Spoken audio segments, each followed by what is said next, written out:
Mark New reporting there from the NBA Finals in Oakland. Well, the games are closely watched in China. Nearly 200 million Chinese tuned in for the finals last year. The NBA has the biggest online following in the country compared to any other sport. Well, to find out how the league is capitalizing on that, let's bring in CGTN sports scene anchor Mike Fox from Beijing.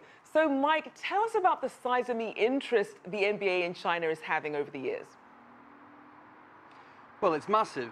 You only have to walk down the street to see people wearing Cavaliers t-shirts, Bulls t-shirts, Lakers t-shirts. It's everywhere. It's bigger than any sport or league, I have to say, and that goes back a long time now. The NBA almost handpicked China where they wanted to expand their overseas market. They started ad campaigns in fast food restaurants, really starting from the ground up, and then a certain Yao Ming came along, and that really spiked the growth in basketball, in NBA in American basketball here.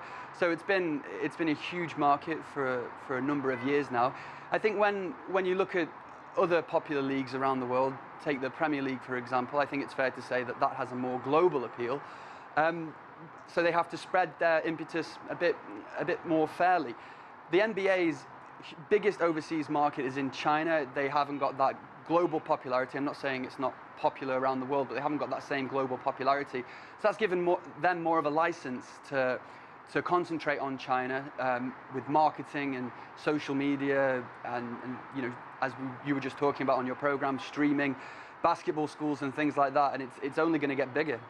And Mike, it certainly helps to have a superstar. So how much does it energize Chinese fans and the NBA to have the Warriors in the finals again, since several players have already been to China before?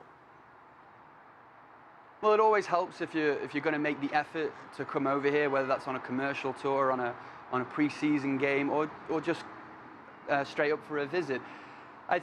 It's such a cliche in sport, but success sells, and the Warriors have been nothing but successful for the past few years.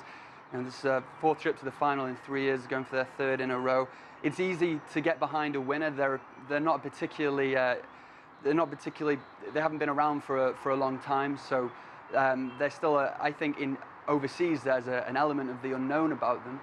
So it's easy to get behind them because they're very good at what they do, and you know I think the entertainment value really sells their image. I don't think it's just about how many shirts you can sell or how many shoes you can sell around the world. I think their actual particular brand of basketball is incredibly exciting to watch, and it's not just China that they've caught the imagination of. You know, if I can get my 61-year-old English father to sit down and watch a basketball match, something that he never thought he would do, it would be because it was the Warriors were playing, because they're so entertaining with how they play, and that's testament to them and how they've grown over the years. Now, Mike, of course, we have to talk about the Cavaliers' LeBron James. What is his popularity like in China, especially compared to the other Warriors players? And of course, we know that Kobe Bryant is also a big hit in China. How does LeBron James rank? He's massive. Let's make no bones about it. The guy is huge.